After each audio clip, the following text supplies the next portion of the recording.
As Trump returns to G7, rift with allies is even deeper. June 16, 2025.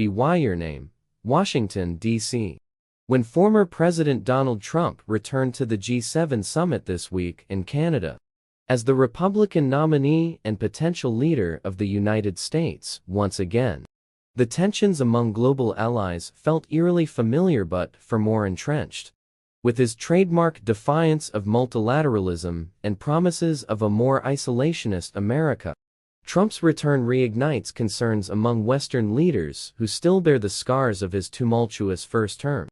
A cold welcome in a fractured West.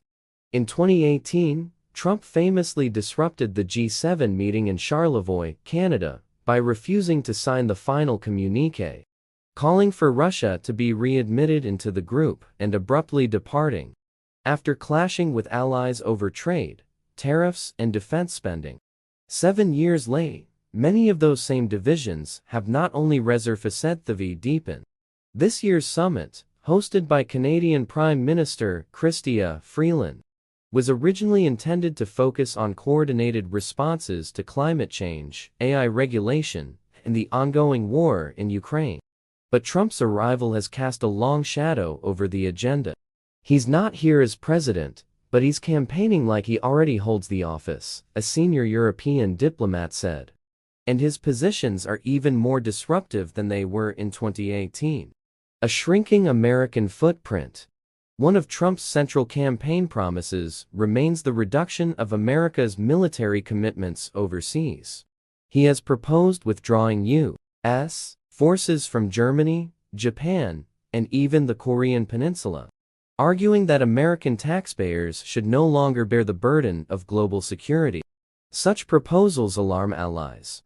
French President Emmanuel Macron warned that a weakened NATO and a divided West will only embolden authoritarian regimes. Germany's Chancellor Friedrich Merz said any future U.S. drawdown in Europe must be matched by a European defense revival, acknowledging that Trump's potential return could hasten EU military integration. Meanwhile, Trump reiterated his position that NATO countries must pay up or defend themselves, reviving fears in Eastern Europe, particularly in Poland and the Baltic states, who see U.S. deterrence as critical against Russian aggression. Escalating trade war talk. Adding fuel to the fire, Trump used his G7 appearance to double down on his intention to escalate a global trade war, primarily targeting China, but also potentially the European Union. He has proposed a 10% universal tariff on all imports and accused allies of taking advantage of the U.S. through what he called unfair trade deals. These remarks drew sharp responses. British Prime Minister Lisa Nandy said, "Protectionism may win votes in the short term, but it weakens the rules-based global economy we all depend on." EU Commission President Ursula von der Leyen was more direct. If America imposes tariffs, we will retaliate. G7's Russia dilemma revisited.